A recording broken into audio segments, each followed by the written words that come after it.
Well, you're going to have a variety.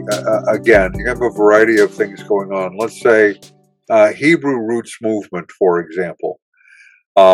Hebrew roots movement goes all the way from really solid evangelicals, let's say at Dallas Theological Seminary, or myself. I think if you don't understand the Hebrew aspects of Scripture, you're probably going to misunderstand large portions of the text.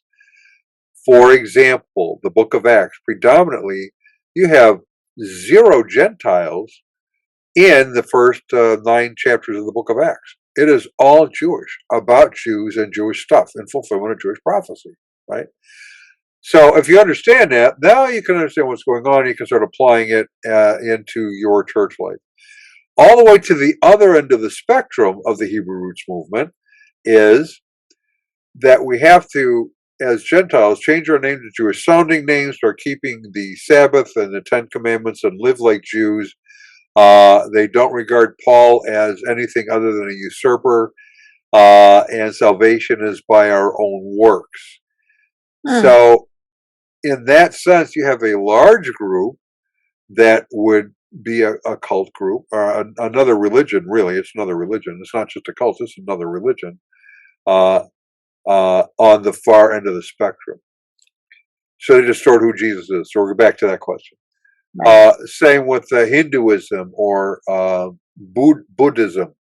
They are other world religions that are false world religions that thrive on your ability to make yourself better and become one with the all. Because in those religions, the creation is God. Mhm. Right? And so you'll go through several incarnations, working your way up to nirvana in some way. And so in these false religions, you have a number of different kind of beliefs that go with that. For example, and I like this one because it helps me explain some other kinds of things. Someone might argue that morality changes from culture to culture and time to time.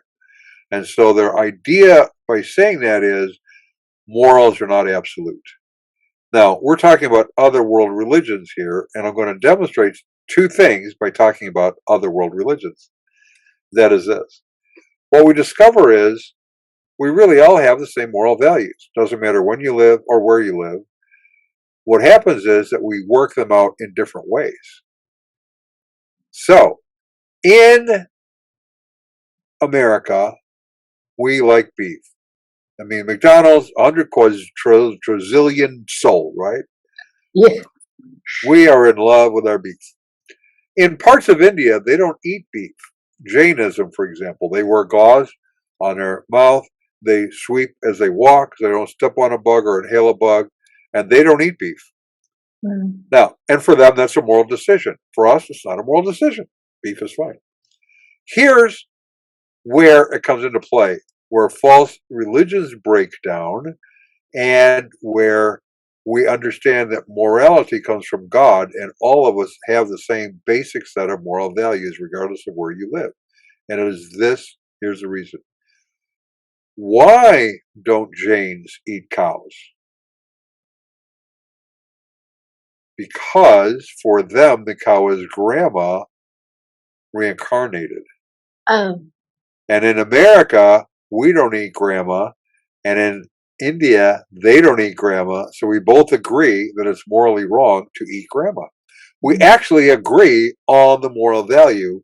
It just works itself out differently because they have a false view of God, a false view of humans, and a false view of what happens after you die. So by having a false religion, you still have the same moral values. You just work them out differently. How we work it out is different, and one is false, and one goes on. We treat grandma a certain way because of the Imago Dei. We believe she was created in God's image. Right. And because she's a creation of God, we treat her as a creation of God rather than believing that everything is God. And we don't eat grandma, we don't eat the cow because it's grandma on her reincarnation up through the point of nirvana, reaching nirvana. Ultimately, they really come down to the same kinds of things.